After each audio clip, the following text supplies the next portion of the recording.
So I thought I'd talk a little bit about feelings, the aggregate of feelings, because it controls so much of our behavior.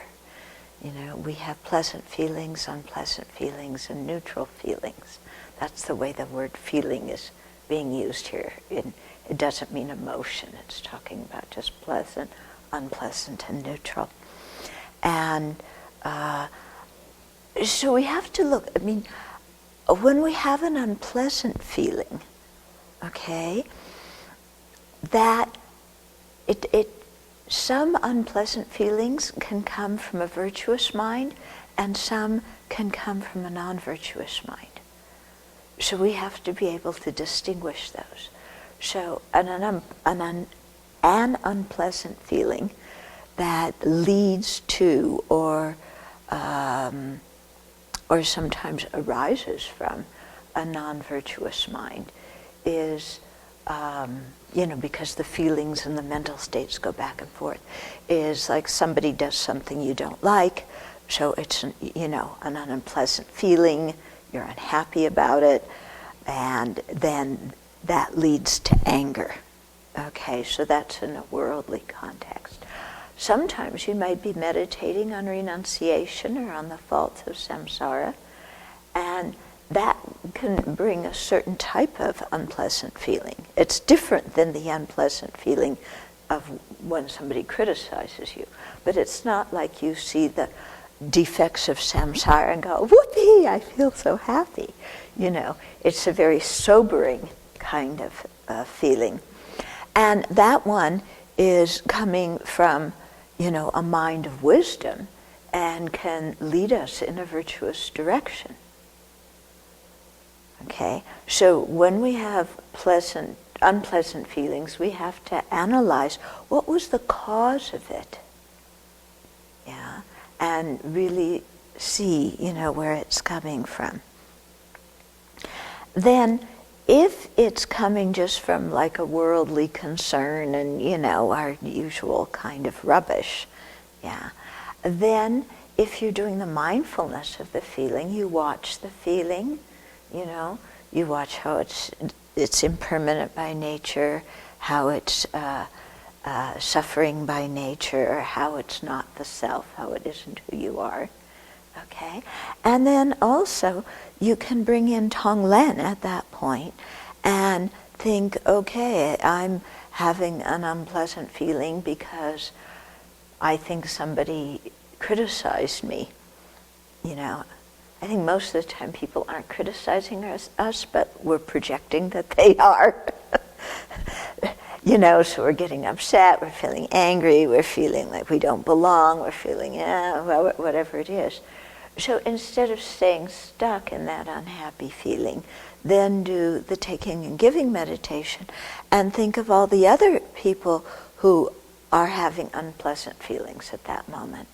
And even think of the people who are having that same unpleasant feeling for the same kind of situation. So all the people in the world who are feeling unhappy because they got criticized. My goodness. How many people is that?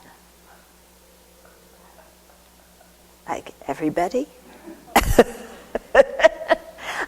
But it can, or maybe almost everybody.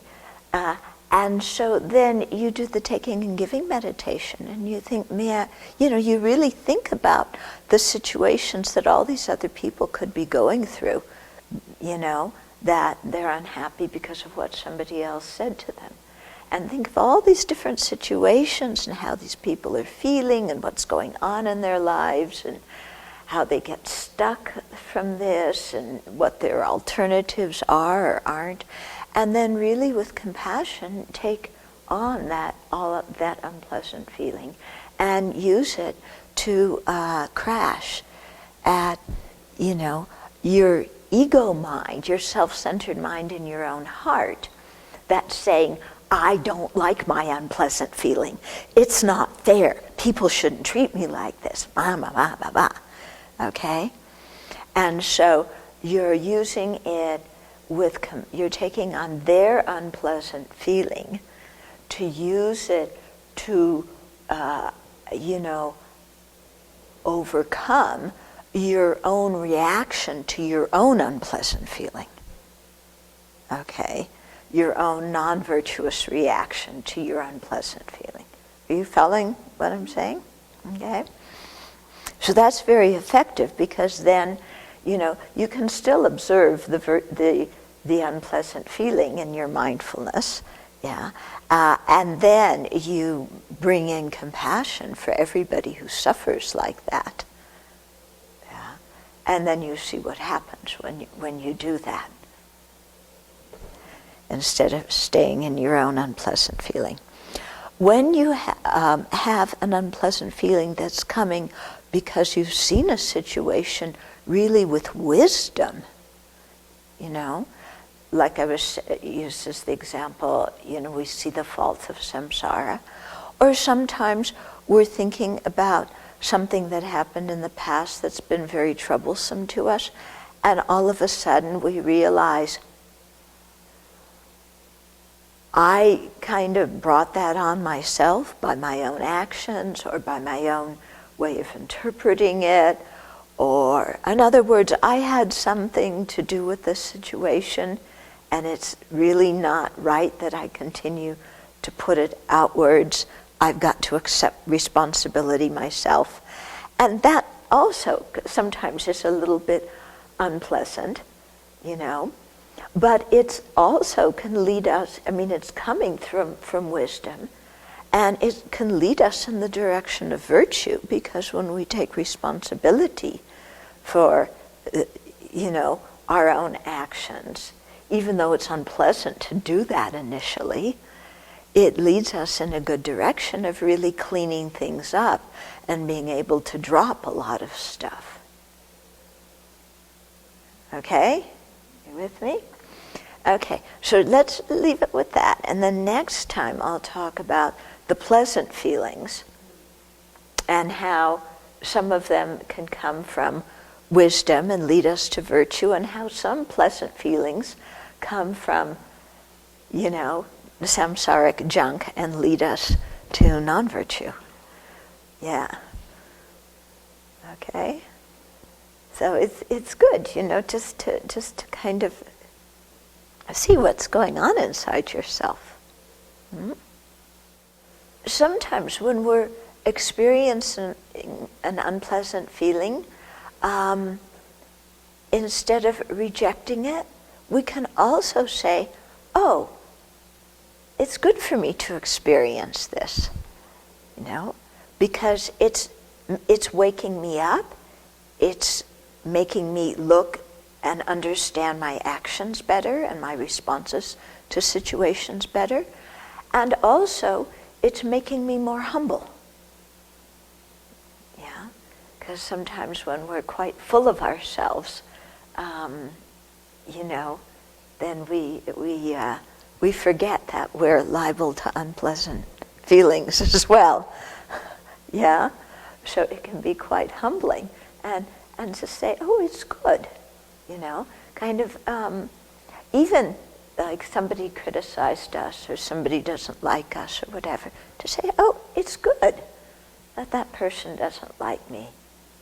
I have to get used to this being a free world and everybody having their own opinion. Yeah? And it's not like somebody's going to dislike me forever. This is just one situation. But it's okay, I can manage it. Yeah? Or, you have an unpleasant feeling because you didn't come in first, or, you didn't get your way, or everybody shut down your idea, and then to say, that's good, I'm glad that happened. Yeah? Really, you can do that because you look. Yeah, you're all looking at me aghast. Huh? Yeah, the usual mind. I don't like this. It's not fair. But if you're really practicing the Dharma, it's really good I got criticized. It's really good those people tore apart my opinion, because sometimes I'm pretty conceited. Yeah, and sometimes I'm too pushy.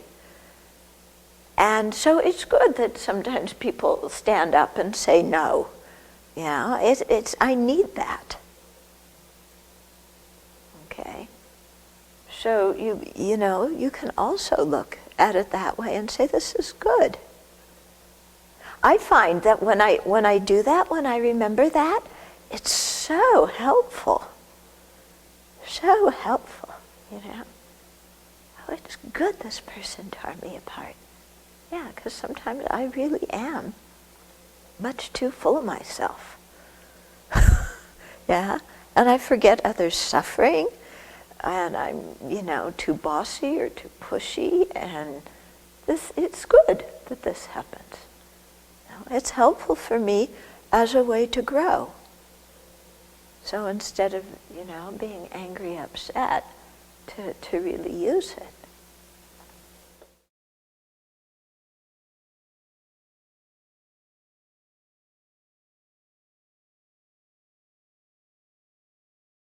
There's different kinds of unpleasant, pleasant, and neutral feelings. And, when you have one that's coming from where that unpleasant feeling is invoking defilement, which happens instantaneously, then the mind's really restless. When you have an unpleasant feeling that is just making your mind sober, that came from your wisdom, yeah, you can tell that there isn't that, there isn't that same kind of disturbance in the mind. Yeah, because you're not reacting to the unpleasant feeling in the same way. But not all unpleasant feelings are the same feeling. Yeah, when it arises from the 8 worldly concerns and when it rises from wisdom, the feeling itself, I think, is different. But our reaction to the feeling comes very quickly afterwards, so it's often hard to tell. Okay, so this is actually a good point. That when you have an unpleasant feeling that came from, let's say, how somebody treated you, are you, and by saying this is good for me, are you just allowing abuse to continue and being complicit and being oppressed? No. Because you're doing it for a different reason, okay? If somebody is mean to you and you say, oh, I deserve it, this is good for me, and the subtext is because I'm a lousy person and I'm worthless and I'm not going to amount to anything anyway, then yes, you are keeping yourself down. Yeah. But if you see that unpleasant feeling is something that is going to make you more humble and receptive and compassionate, then it's with the motivation of wisdom that you're saying, yes, this is good for me. Okay? So it's done, one is done unknowingly out of poor self-esteem. Not consciously, it's just your MO out of poor self-esteem. The other one is done consciously with wisdom because you can see that this will help you to grow. So your whole way of doing it and the outcome of doing it, those two things are very, very different. It's important to understand that, otherwise like you said, it can be quite confusing.